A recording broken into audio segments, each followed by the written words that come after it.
ita Tangisai. ziso iri rakatanga muna Mei muna 15 Mei tatapura taro ziso iri wedwe tapapa tari kuenda kuchipatara kusvika zvaizvozvi tiri kutataira naro apa chashatuka chatukura chashatuka chaizvo tadzwa zvitu zvako zvose taparadza mvura yako yose hatina chisati chiri nacho ukwari wakudenga ndaikumbirawo wandibatsira randaenda kuchipatara June 6 ndazitore x-ray chakabuda chaizvo izvozvi tiri kutaura naro warava kutatapura idini ndaikumbirawo ishe vandibatsira izvozvi zvikwanisiro handisisina kana mhuri kuti iende kuchikoro chaiyo handisisina ndiri kushupika ndaroziso iri kuita zvarunoda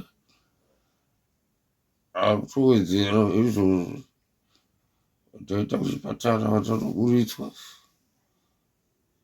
vandagara kupa vandatotanga kubuda urwa ndatasi kuti titotorwa CT scan manje zvino mari yeCT scan handina kutambura kuti papa ndotambura ndaro ziso iri ndikumbirawo kuti Mwari dai vandibatsirawo ziso rapora ndakona kushandira mhuri yangu kuti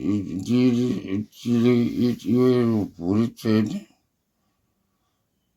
izvozvi ndatambura nayo ziso riri kurwadza Jehovha ndoisa pamberi pako kuti vachandibatsira asi pane zvinozvi aiwa ndanzwa ndatambura naro ziso iri kusvika pane zvinozvi mombe mbudzi ndakatengesa asi tichadinacho kana kuti ndizive kuti chaenda kupi chananga kupi hachaziva inini ndaikumbirawo Mwari waJehovha watisunungura ndaponawo ndashandira mhuri yangu yeshe kusvika kudenga. Alright. Ziso rakatanga sei? Kutanga kwazvo chaizvo vanhu anoda kuziva vani. Ziso rakatanga ari shwava kana kuda chiti growth kusvika pane zvinhu izvozvi chigrowth chakasonerwa mukati mekutanga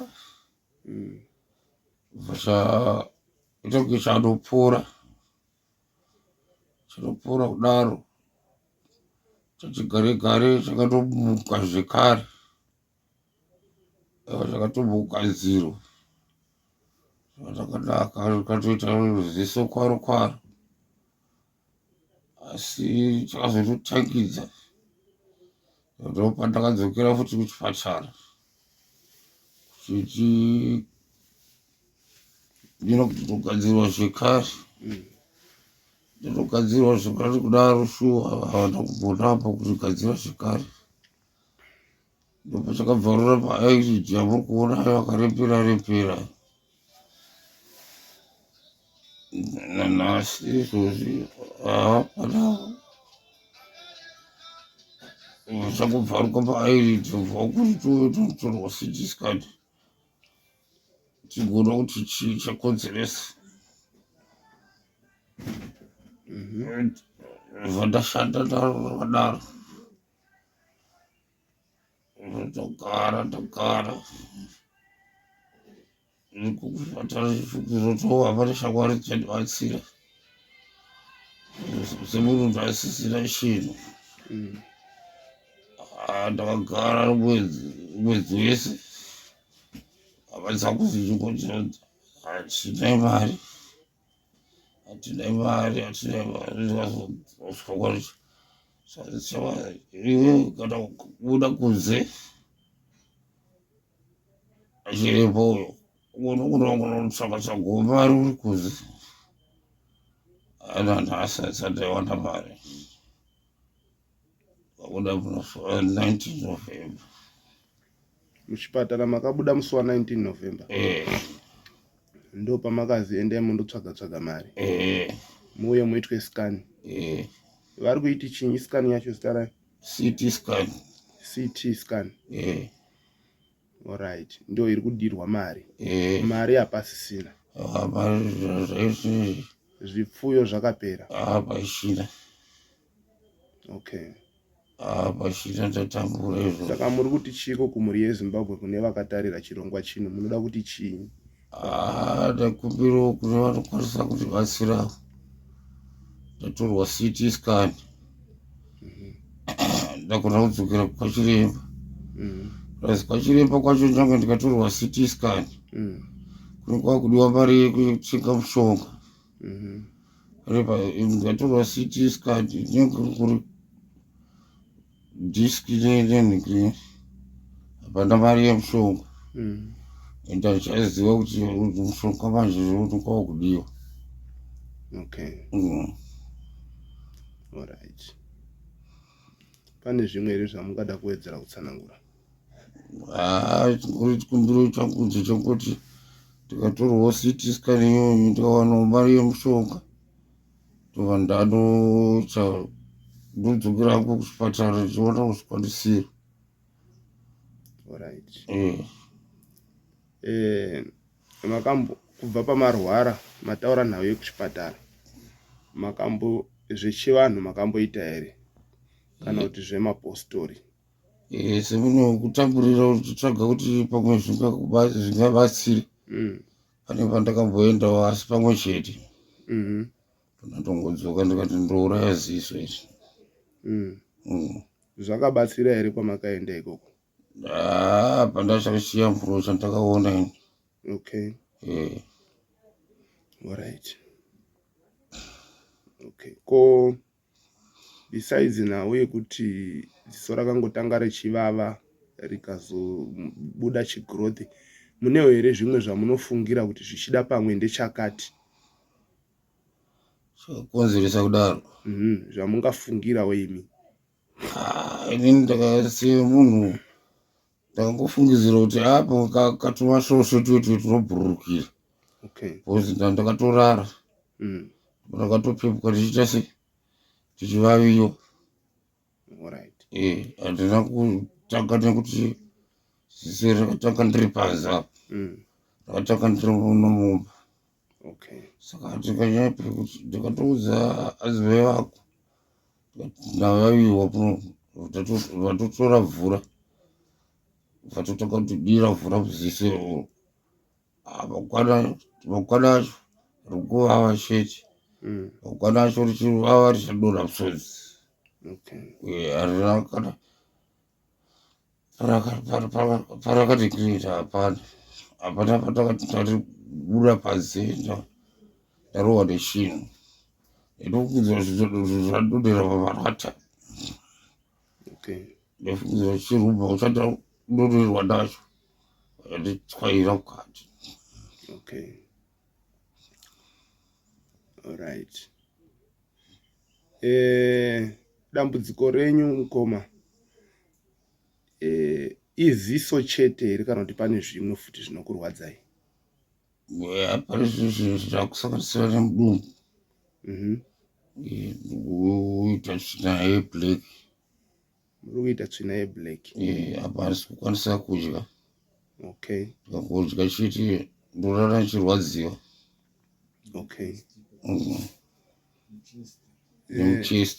nemuchest munorwadza munondorwadza zvakaipa zvinoreva kuti mudumbu mwenyu munotori neproblemu zvakare ndotoona zvakadodaro asi yakatozotangawo zvayo taitoita problem yeziso ko mutsipa umu mwese nemudama mwandiri kuona umu makaita semakazvimba munorwadza here ya ndo zvinhu zviri kundirwadza. Taifungira kuti pamwe tochira weziso zvichapera pakutopera ziso, but handiri kutambura nhamo. Ndo zviri kunyanya kurwadza izvi, ndozvitonyanya kurwadza kupfuura ziso. right. Izvi zvandakabata izvi, hama dzangu, izvi mwese mwandakabata mwakaoma kunge dombo kuti nki mwese mwakaoma mwese kuoma kunge dombo kuti nka usikati pasi pehuro mwese mwakaoma mwese kuoma chaiko, kuoma kuti nka kudai. Ndichipfanya kudai hazvirwadzi. aiwa zvitemi hazvinorwadza, zvine time yazvinongorwadzawo zvega. zvikasvika pakuya zvinorwadza, kuti shungurudza kusvika kuya zvinodawo kupora. Kunzeve hukuru toita kunge sekwakatsva ziso iri, uita kunge rakatsva iri. Ndimuri kuona manje zvese izvi zviri kuita kunge zvakatsva izvi. Hazvina kumira mushe pana baba, hazvina kana kutomira mushe zvachose. Maziva kuti batsiriwo. Ndo patinotsvagawo vane mwoyo munyoro wekubatsira hama yedu iyi, Nofunga kuti Mwari angakukanganwa wabatsira munhu wakadai. Kana ari Mwari chaiye chaiye wandinoziva, ukabatsira munhu wakadai, unobatsirwa chete. Une zvimwe zvaunoitirwa naye, hatizivi kuti Mwari anokuitirei ofisi yake Mwari newe, asi chandinoziva pakadai ukabatsira munhu wakadai, Mwari haafe akakurasa, Mwari haafe akakanganwa. Soko rake rinoti musanyengerwa, Mwari haasekwi. Icho chinodyara munhu ndicho chaanocheka, uye vanodyara nemisodzi vachakohwa nemufaro.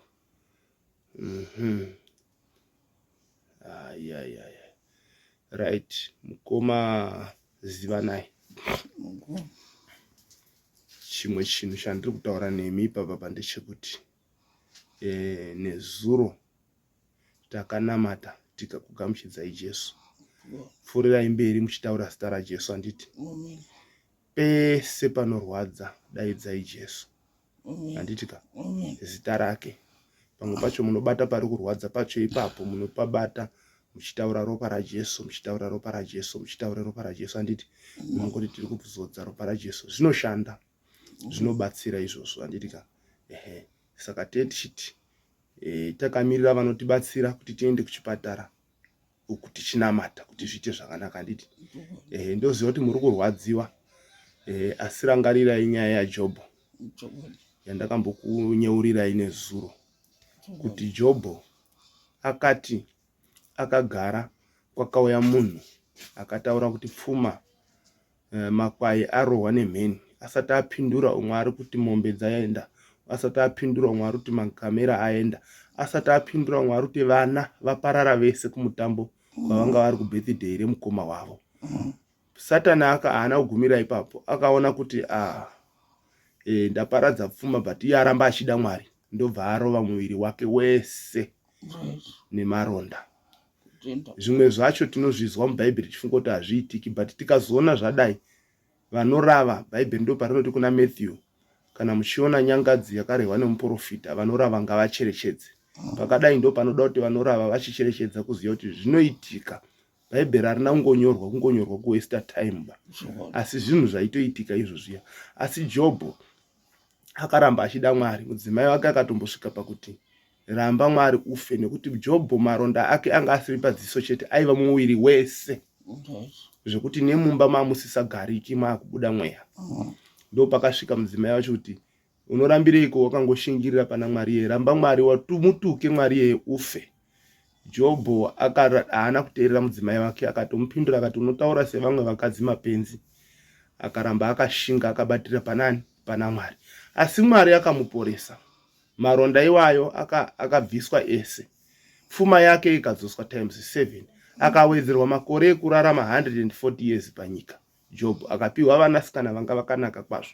So ndiri kuti pamusoro pechipatara, pamusoro perubatsiro rwatakumbira kuvanhu, ndoda kuti murambe makamira pana Mwari. Handiti murambe makamira pazita raJesu. Philippians chapter 2 from verse 9 to 11 inoti Mwari wakamukudza zvikuru akamupa zita rinopfuura mazita ose, kuti muzita raJesu Kristu mabvi ose apfugame, avari kudenga navari panyika navari pasi penyika, kuti ndimi dzose dzipupure dziti Jesu Kristu ndiye Ishe. Ndiye key yezvese. Jesu Kristu ndiye key yezvese. Ndo zita ramunoda kuramba muchingotaura mukarwadziwa kana muchichema nemarwadzo, chemai muchidaidza zita rake. Kurwadza kwanyanya, pain yashupa, mwakuchema nekurwadziwa, misodzi yenyu ngaibude, voice renyu ngaribude, asi muchishedza zita raJesu. Anditika ndatenda mukomazi wanai. Nechimwe futi chandandasiya simba chairo rekumuka pachina. Alright. Ndakuda kuenda kana panze ndinotongopunzika. Alright. Kuti ndende kuchimbuzi ndinogona kuenda asi kuti ndizonodzoka ndawira pasi. Ndinoenda asi kuti ndizonodzoka ndowira pasi, kana kuti ndinowira pasi pakuenda kudzoka ndodzoka zvakanaka, handichina simba. Alright. Ndanzwa kuti sadza mukaridya rinokurwadzai asi porridge harisi kukurwadzai. Saka ndinoda kuti mukati gare gare modya porridge, gare gare modya porridge, gare gare kuti muviri uite simba. Anditika mukati gare gare idyai, gare gare zvishingisei, nyangwe risikunaka nyangwe risikuita, asi mukati gare gare idyai, gare gare idyai. Musatora nguva yakareba musati madya, tichausiya taudza vana mama panapa kuti pasatorwa time musina kuridya porridge iroro kuita kuti muviri usapera simba. Anditika pane chimwe chamasirira pachina. Okay, Mwari akuitirei zvakanaka mukomazi wanai. Anditika ndikumbira kune vachandibatsira vose kuti Mwari avakomborere pavachabvisa. Anditika vachabvisa, vanobvisa ipapo vagozotutsirwa ramangwana ravo zvizhinji kuzopfuura zvavanenge vandipa inini vachindibatsira. Mune line rine ecocash here? Mai vanaro. Namba yacho munoiziva? Varikati apa ndichaiziva nemusoro. Ichaipiwa namai. Ichaipiwa namai. Ndine Elisha Jirimo, baba vazivanai. Ndini baba ndakasara pano, baba vazivanai vakashaya mwana munen'ena wangu. Zvino ini ndini baba ndasara pano. Ndasara pano ndindasara nemhuri iyoyo. Ziso remwana wangu rakatanga mukuvava sekutaura kwaaiita. Sezvaataura izvo ndingangoti ndizvozvo chaizvo chaizvo. Hazvina kupesana napapo. Ndikuti ndikada kunditsanangura zvakanyanya nokuti zvinhu zvakatanga ndisipo. Mwana akutozita zvokunditsanangura sematsanangura aiita. Ndozvandinoziva. Saka apa ndiri kutochemawo chaizvo nemi vabereki. Hama dzinodikanwa, hama dzamwari. Tibatsireiwo vana vaMwari nokuti zvizvo inini handina chandinacho. Mwana ari kutambura akatengesa mondo mbudzi dzese asisina. Achizoedza kuti azvibatsire. Zvino asina sona hazvina kuzokwanisa kuitika nokuti zvakapera. Apa panonzi pari kudiwa CT scan. CT scan yacho iri kudikanwa. Hapasina mari. Nokuti akanga abvisa mari yeCT scan, avabatsirwa kuCT scan. Kunoda nhengerekere mari yekurapa, mari yemapirisi. Zvese hapana. Wedu wetibatsirewo zvechokwadi. Upenyu hwandiremerawo neni wese. Izvo ndatogumirwa, ndatoomerwa. Chokuita chacho ndashaya chokuita. Ndangowo munhu wokuramba ndakangotarisa urwere pasina chandobatsira nazvo. Alright baba. Imi sababa makatarisa, munofungidzira kuti zvinhu izvi zvingava nechekuita nechivanhu here kana kuti mafungiro enyu nemaonero? Nemaonero andinoita nechivanhu handifunge pane chingabatsira. Asi kuti kune vana chiremba ndo vanonyanya kuziva sematangiro avo zvakaita. Alright. Zvakanaka baba. Mune zvimwe zvamungada kuwedzera kutaura? Kuwedzera kwandingataure ndikokuti iko dai ndabatsirwawo zvangu vanhu vaMwari. Mwari akubatsirei Jehovha, akubatsirei chokwadi. Nokuti zvese tikangoramba tingoti tatendera tichigeza taita sezvisingabatsire. Tibatsirewo vanhu vaMwari kuti ave anobatsirwa mwana. Alright. Mazvita baba. Tatenda zvikuru nerudo rwenyu sababa. Chatenderera imba iyoyi ndizokuratidzai kumapeto kwevhidhiyo rinoyi. tichakuratidzai mukuriro wakaita imba yacho nemarooms ayo. Imba yanga iri kusimudzwa zvakanaka zvinodadisa, imba yakanaka iyoyi. Zvimwe zvese tingataura but imba yakanaka. Chokwadi Satani haaregi kutsamwa pakadaro. Pese panoitwa madevelopments ngatigare taziva kuti muvengi aripo Satani haadi development, anogumbuka, anotsamwa. So asi tinotenda kuti nezita raJesu tinokunda. Varoma chapter 8 inoti zvino tichatiko kana Jehovha ari kurutivi rwedu, ndiani achatirwisa? Tichakuratidzai imba iyoyi kumupeto kwevidhio redu. Rimwe dambudziko ratiri kuona riri kukonzeresa zvinhu izvozvi nderekuti izvo imba iyoyi yatakatarisa yatakazembera iri panapa inoto inenge nemuromo imba iyo kuti avakire imba. Nosaka nokuti takati mari yashota yekuti tiende nemunhu kuchipatara tikumbirewo mari, pane watakabvunza iye akati aiwa mari iripo, irimo mumba. Kosei mungakwanisa kushaya mari yekuenda kuchipatara iye achivaka imba yakakura kudai yakanaka so. Okay. Saka imba iri kutomutsa muromo futi baba. Imba ine yaita ruvengo neshanje. Okay. Negodo. Okay. Pamwe ndozvakonzeresa kuti urwere huvepo. Okay. Saka imba yakatotangwa munhu asati arwara. Imba yakatangwa munhu arwara asati. Okay. Urwere ndobva wazouya macho. Indinonzi Liya Mutakiwa, ndiri mudzimai waZivana Ijiringa. Zivana yatambura neziso. Ziso iri rakatanga gore rapera muna Mei. Raivava ndichichururuka musodzi. Pamberi pazvo rakabva razvimba. Ndobva rabuda chinyama pazasi pana petsiya. Rabuda chinyama kudaro. Takazama takaenda kwa murehwa. Takabatsirwa zvatikabatsirwa. Tikazama tikaenda kwa Musami kumahospital. Tikazama zvatikabatsirwa. Asi hazvina kuchinja. Takarifewa tikanzi endai kuParire Nyatwa kwa Sekuru Kagui. Takaenda. Tasvika ikoko vakatiti anoda kutanga atorwa CT scan. Mari yakabhotinetsa for a week. Ndokuzotsvaga kubatsirwa nehama neshamwari. Takatengesawo mbudzi dzatikanga tinadzo, tikasvika pakutengesa mombe chida kubatsirika nekuti CT scan yaidhura, yainzi 280. Saka hatisina chiro, saka tikatengesa zvipfuyo zvatinenge tinazvo ndobva atorwa CT scan. Atorwa CT scan iyi takadzokera nayo kwachiremba kuParire Nyatwa. Chiremba akati hapana chandiri kuona, chirwere hachisi kuita sei, hachisi kuwanikwa. Zvakanzi ngaachitorwa kanyama pamusoro peziso kaende kulebhu. Takaita zveshuwa, takabvisa mari yekuti kanyama ikako kaende kulebhu. Kaenda kulebhu kanyama aka ndokakazoburitsa kuti musoro wake une maronda. Zvadaro akarapika asi hazvina kupera. Nekuda kwemari yekuti mibhedha, mishonga, takakundikana ndokudzokera kumba naye. Tadzokera kumba takambozama maherbs achinzi pamwe ikensa yamubata. Takazama maherbs asi zvakaramba for 3 months tichiita zvemaherbs asi zvakaramba. Ndokudzokera futi muParire Nyatwa. Ziso iri ratowedzera. Tadzokera muParire Nyatwa takabatsirwa zvidiki asi hazvina kupodza ziso. Vakatidzokerai futi munotorwa CT scan. Takabva tagumirwa nekuti chiro pamba hapasisina, chero huku chainoti kwe hapasisina. Takadzokera pamushando bva tagara. Asi pari zvinezvi ziso iri harina kupora, raramba kupora. Tagumirwa ana baba, ana amai, hama neshamwari dzambozama asi dzasvika pakuita sei, pakupererwa. Tangotarisana utenda hwatokura, takungoti ameno iye Mwari. Saka tiri kukumbirawo mhuri yeZimbabwe.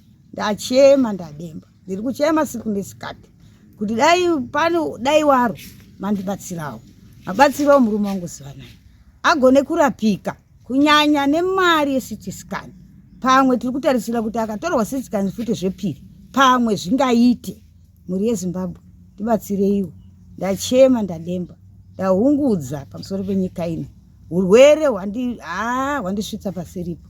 Ndibatsirewo hama dzangu, ndibatsirewo vanhu varanda vaMwari. Tatenda. Nganditi vanoda kukubatsirai amai, vanoda kukufonerai, mune foni here? Hongu ndinayo. Namba yacho munoiziva? Hongu ndinoiziva. Inoti chini? 078 599 0298. Okay, mungaizokorora? 078 599 0298. ine eco cash handiti hungu. alright. Mune chimwe here chamunoda kuwedzera tsanangura? Ndinoda kuwedzera pakuti pamusoro peziso, pakuti mudumbu, makumbo, handingangoti miri wese. Hapasisina kutaura kuna aritori panhoo pabonde arere. Miri yake yese yasangana. Kudya haachadya.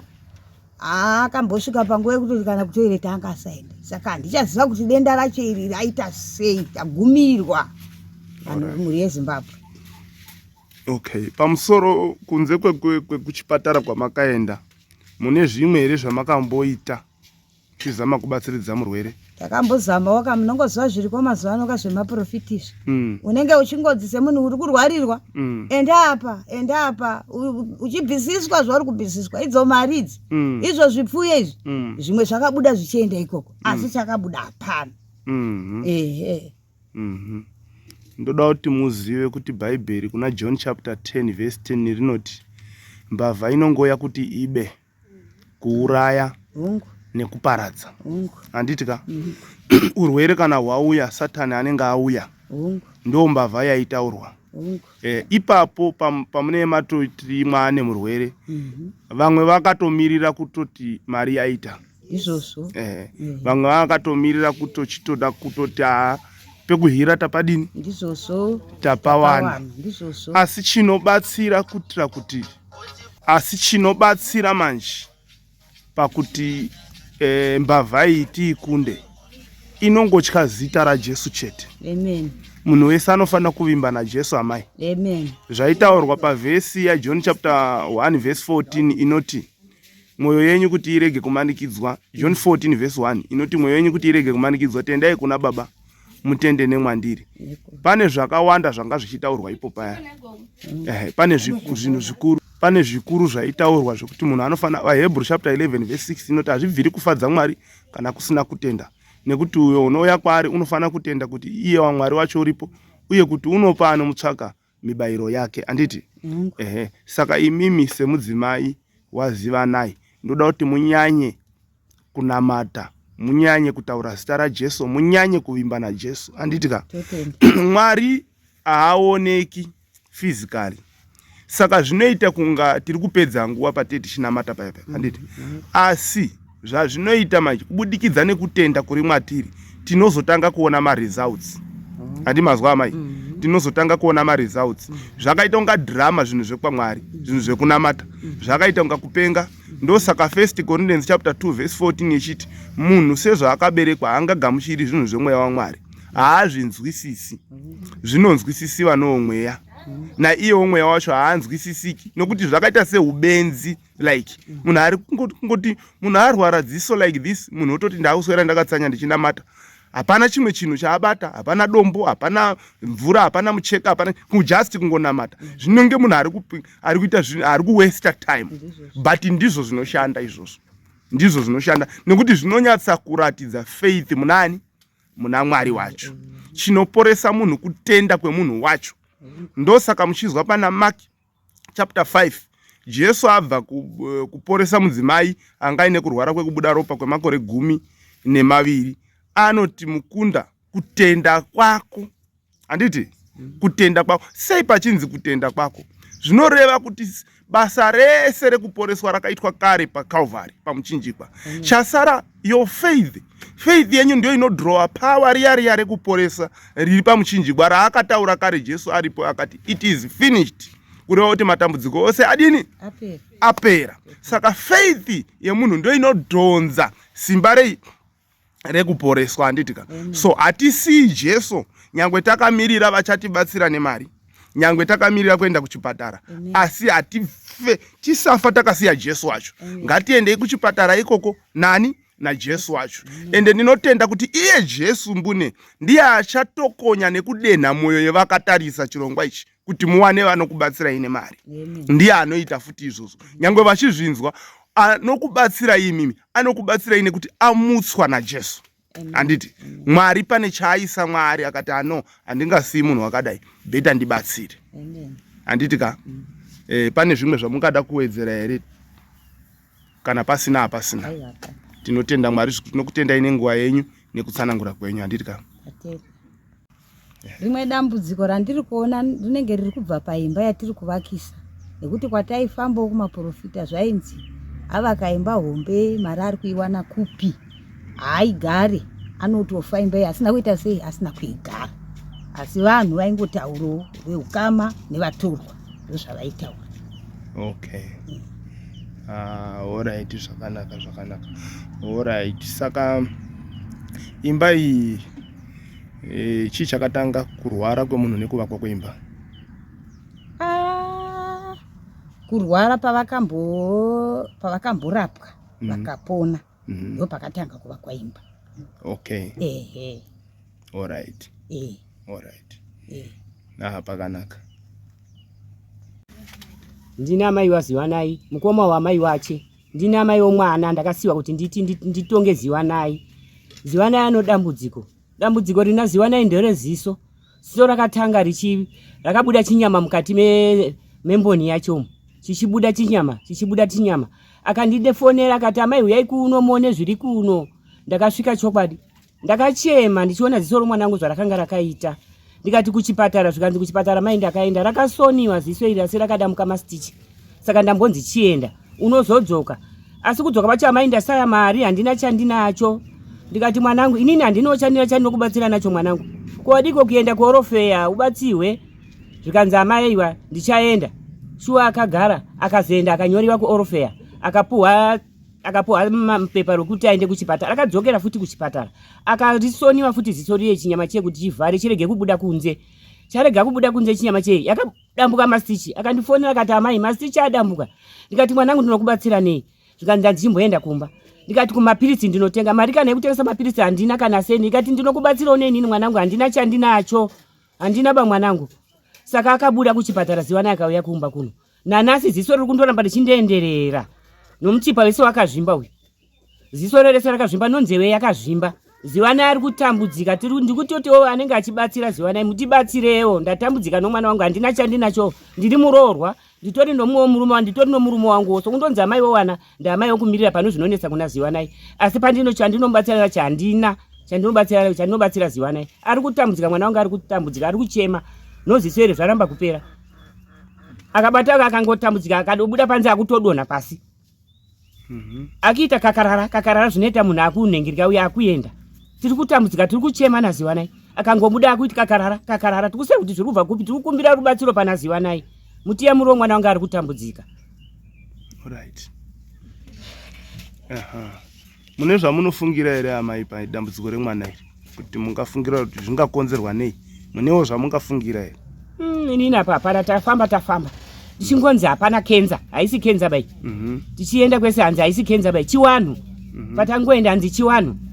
Saka chiwanhu chacho tatitadza, pakenza akambobatsiwa nemushonga yekenza, asi zvakaramba.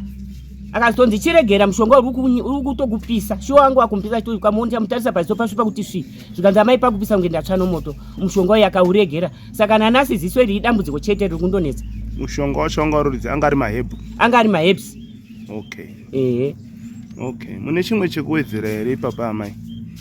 Inini mwananga atambudzika, hana baba, hana amai, ari kutambudzika. Baba wacho akasiwa, hawanawo chawanacho, ari kutambudzikawo. Watose kuti ndinomubatsirawo nei mwanangu, tese hatina chatinacho tiri pachena. Segore rino rakandooma, rakaomera munhu wese. Hatina chandinobatsira nacho Ziwanai. Baba wacho hawanawo chawanobatsira nacho Ziwanai. Tese titori vamwe chete. Saka ndiri kukumbira rubatsiro pano mwana wangu Ziwanai, mumubatsirewo. Alright. Mazvita amai, tatenda nekutsanangura kwenyu. Inini ndinonzi Patience Kambarame, ndiri amai guru vaZiwanai, mukadzi wemukoma wababa wake. Pakatangira dambudziko, ndakazosvikawo dambudziko rapakati. Ndichiona mwana achitambudzika zvizhinji, achirwara neziso. Ziso rakazvimba zvese nemutsipa wese uyu wakazvimba. Vachitaura kuti vakazama zvese, zvipfuyo zvapera, mbudzi, huku, mombe, asi dambudziko riri kupera. Vari semhuri vakabatana vakadoneta mari dzekuti aende kuchipatara, asi zvese zvidambudziko riri kuramba kupera. asi patave pari zvino ndepekuti taomerwa serudzi, sedzinza, sehama.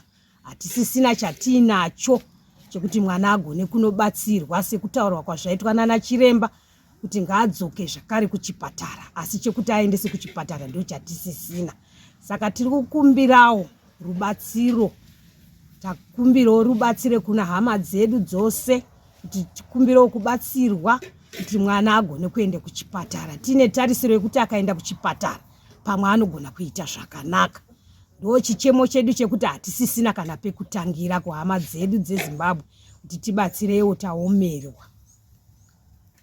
Alright. Mazvita Maiguru, tinotenda nekutsanangura kwenyu. Ini ndiri hanzvadzi yaZiwanai yekuna amai mukakwedu watinoyamwa mumwe chete. Ndinoitwa Josephine Chiweso. Hanzvadzi yangu yakatanga kurwara nedambudziko reziso. Ndaingonzwa ndiri mufoni ndiri kwandiri ikoko. Saka ndiri kwandiri ikoko ndandisino mari yekuti ndiye ndimuone. Nazvino taingofonerana kwataita chibvunza kuti zviri papi. Zvosvika stage yawe zvinezvi achienda kuchipatara achidii achingoti dambudziko ndere mari. Indaishawo mari yekuti ndiye ndione hanzvadzi yangu. Saka ndakatotsvagawo mari yekuti ndiye ndione hanzvadzi yangu. Ezvinozvi pawe ari kurwadziwa ziso iri razvimba. Saka nazvino tungochema kuti mhuri yeZimbabwe tokumbira kuti mutibatsirewo. Hatina chatinacho. Kwatinobva ana mai edu amwe chete, asi hatina chatinowana kuti tibatsirane semhuri. Amai wangu ndo amai waZiwanai, amai wake wakashaya. Saka amai wangu vanori kubatsira vanokwanisa, nekuti kana wakarorwa nemumwe murume haanzwisise kuti uyu mwana wako. Saka nazvino mhuri yeZimbabwe ndokumbirawo kuti mutibatsirewo nezvapana Ziwanai. Hapana chachakwanisa. Tikukumbira kuti mutibatsirewo mhuri yeZimbabwe panguva ino. Tinongozvisa kuna Mwari. Hakusi kugona kwedu kuti titaure nyaya asi ndiMwari watongoti pfeka mukati mehana dzedu. Ziwanai ari kufana kudzoka kuchipatara. Tokumbira kuti Ziwanai adzokere kuchipatara, abatsirwe. Mari ndo yashayika kuti tikwanise kuti timuendese kuchipatara. Saka takutokumbirawo mhuri yeZimbabwe kuti Ziwanai aende muchipatara, mutibatsirewo munhu nezvaainazvo. Alright. Tinotenda tete nekutsanangura kwamaita. Tinotenda kuti Mwari achapindira handitika. Tariro yedu ngairambe iri pana Mwari. Tinotenda kuti Mwari anopindira. Vanhu vanomutswa naMwari vanobatsira handitika. Tinotenda zvikuru nekutsanangura kwenyu. Ini ndinonzi Pamdzai Chiweso. Ndiri muzukuru waZiwanai Jirimwe. Ndikukumbira kuti sekuru wangu wabatsirwe panhau yeurwere hwavari. Ndiri mwana watete wabva kotara wanonzi Josephine Chiweso. Ndiri mwana wavo. Saka ndikuti sekuru wangu watambudzika nguva refu. The last year but one zisero riri. Achingofoneranawo pafoni, sekuru muri sei, vaiti sekuru ndakabatikana. Saka ipapa gore ndo patazoya kuvaona tichiita ziso vachienda kuzvipatara. Saka vaenda kuzvipatara zvakasiyana-siyana vachibatsirwa zvipfuyo zvese zvapera. Ezvinezvi vadzoka pamba ziso harina kana change, zviri kutowedzera. Apa mari yashayika yekuti tichidzokera nawo kuchipatara. Saka tapererwa kuti toita sei. Ndambudziko remari kuti tochivabatsira nei. Hawarare sekuru wangu vanongorara vachichema-chema nemiri yese hapachisina pawachati apa kana kuti apa asi miri yavo yese yasangana. Saka tikungokumbira nenyasha dzaMwari kuti dai tabatsirikanawo wagona kudzokera kuchipatara, wabatsirwawo, wapora. Izvi ndo zvinhu zvatiri kuchemera kuti dai Mwari angosvika nekutibatsirawo nenhau yemari. Mari ndo yashayika kuti wachidzokera kuchipatara. Takungowatarisa hapachisina chachagona kuita isisu. Ngotenda hangu. Aiwa, tinotenda muzukuru nekutsanangura kwakajeka. Tinongatise kutenda kwedu muna Mwari handitika. Mwari haagumirwi. Isusu vanhu tinoguma asi Mwari haite sei? Thank you very much.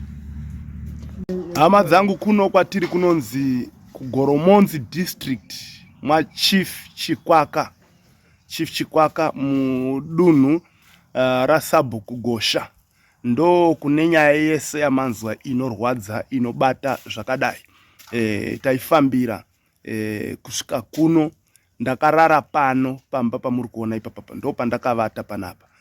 Madeko takasvika tikanamata kuti Mwari aite chishamiso pana Ziwanai. Tikatovata pano ndikaona kuti shuwa usiku vanhu havasi kurara, muri kuitika basa rakakura mumba umo. Murwere ane nguva yanombosvika pakungoshinyira achiridza pahuro. Pane paakamboti ndoda kubuda kuenda kuchimbuzi, tikabuda naye kuenda kuchimbuzi, kadistance kadiki ndofunga pakona panoperera imba iyo yamuri kuona paseri ipapo ndo pane chimbuzi, but akazorora ka4 kuti asvike pachimbuzi ipapapo. Kungoti bude apa agara, fambe apo agara, fambe apo agara. Asvika ikoko akati handichatozguda kuenda kuchimbuzi kwacho. Kwakutanga zvekuita basa rekudzoka mumba imomo. Urwere huri panapa hauna kumira zvakanaka. Asi ini ndinotenda kuna Mwari kuti Mwari kana achimutsa vakafa angatadza here dziso 1. Mwari anofanira kutiitira chishamiso kubudikidza newe waisawo hendi yako, waita something. Sezvandaita ndabva kwaMutare ndauya panapa kufambira nyaya iyoyi ndikarara panapa. Ngatibatsiranei hama dzangu we, tiise effort kuti hama yedu ibatsirike. Anditika vanogona kutibatsira nemari tipewo mari, vanogona kuramba vachinamata musamira kunamata. Asi zvikuru sei Bhaibheri rinoti kuna Jacob, zvinobatsireiko kuti kune munhu asina chekudya womuti enda nerugare, Mwari wekudenga akukomborere iye achida chikafu. Zvoreva kuti panodiwa chikafu panongodiwa kupiwa munhu chikafu, panodiwa mari panongofana kupiwa munhu mari. Bhaibheri rinobva rati kuna Jacob ukoko, kutenda kusina mabasa kwakafa. Abrahama akanzi akarurama nekutenda, right? Kutenda kwaiva nemabasa kuti apiwa mwana komana mumwe chete mushure menguva refu akwegura nemudzimai wake. Mudzimai wake wakanga atogumaura pamutemo wemadzimai, akanga asisaendi kunguva. Ndo paanopiwa Isaac naMwari, Abrahamu. Paari kupiwa Isaac naMwari, Mwari odzoka oti iye Isaac iyeye ari 1 ndiye andiri kuda kuti undipe back kwandiri. But Abrahamu nekutenda nekuziva kuti mwana iyeyo nyangwe ndikaramba naye, Mwari anogona kungomubvisa futi ndikasara ndisina. Uye Mwari ndiye akandipa Abrahamu, beta ndidzose kwaari. Zvinoreva kuti mabasa akanga achiitwa naAbhurahamu anoratidza kutenda kukuru kuna Mwari. So ndo zvatiri kutsanangura panapa hama dzangu, kuti tiri kukumbirawo vana Isaac venyu vauye tisvikovabayira pagomo. Mwari achaita chishamiso pagomo. Aita chishamiso pagomo, Isaac akuda kubayiwa, pakaitika ruzha. Paitika ruzha zvikazi chirega kubaya Isaac, tarisa uko kurutivi. Paanotarisa ndo paanoona gwai rakanga riri mugwenzi. Zvikanzi chitora gwai iro uchibayira hwai iyoyo, mwana obva ararama. Bva ipapo Abrahamu akati, imimi munonzi Jehovah Jireh, muri provider wedu. You are the Jehovah Jireh, our provider, right? Zoreve izvi hama dzangu, zoreva kuti kana tikapa nemufaro nekurevesa nemwoyo wose, Mwari vanotifarira, Mwari vanoona kutenda, Mwari vanoona moyo. Mwari havatarisa amount asi vanotarisa moyo. Chimwe chinolimita vanhu kubatsira inhau yekufunga kuti $5 ingashanda, $2 ingashanda, $10 ingashanda here. Umwe munhu anenge achitarisira kuda kutangira pa500, umwe anotarisira kuda kutanga pa1000.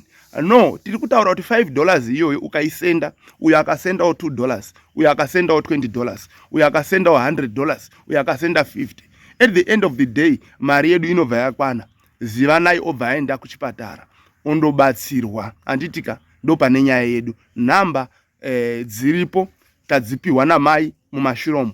Idzodzo ndo dzatinoshandisa. Namba idzodzo dziri paEco Cash. Anditika anenge achida kukonfirma zita, anenge achida kukonfirma zita rinobuda paEco Cash, usina sure, uchifungidzira kuti pamwe ndapotsa namba, unongotisira message kana kuti WhatsApp message pa namba dzeutindi TV dziri padenga idzi. Wongoti ndokumbirawo zita rinobuda paEco Cash namba apa. Anditika kuitira kuti zviite zvakanaka, tirege kupublisha zita iroro for security reason. Anditi so ndo mamiriro azvakaita hama dzangu kuno kugoromonzi kwabhora kwachief Chikwaka handiti kwachief Chikwaka mudunhu raSabhuku Gosha.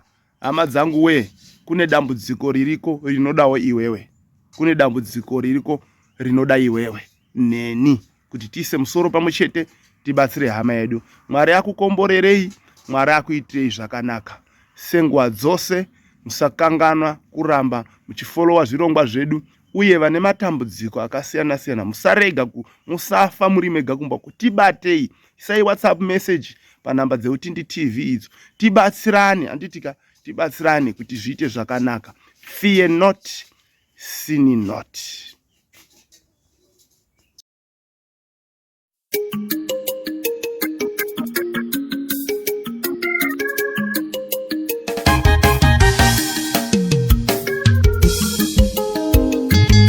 Kana tichizviti hatine zvivi tiri varevenhema uye nezvokwadi haisi matiri, asi kana tichizvireurura zvivi zvedu iye wakatendeka wakarurama, nokudaro kuti unotikanganira zvivi zvedu nokutinatsa pakusarurama kwose.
Inozotopinda muveko wenyu mambo, tikanganireiwo, tikanganirei. Ishezotopinda muveko wenyu mambo, tikanganireiwo, tikanganirei, tikanganireiwo, tikanganirei nai mambo, tikanganireiwo, tikanganirei.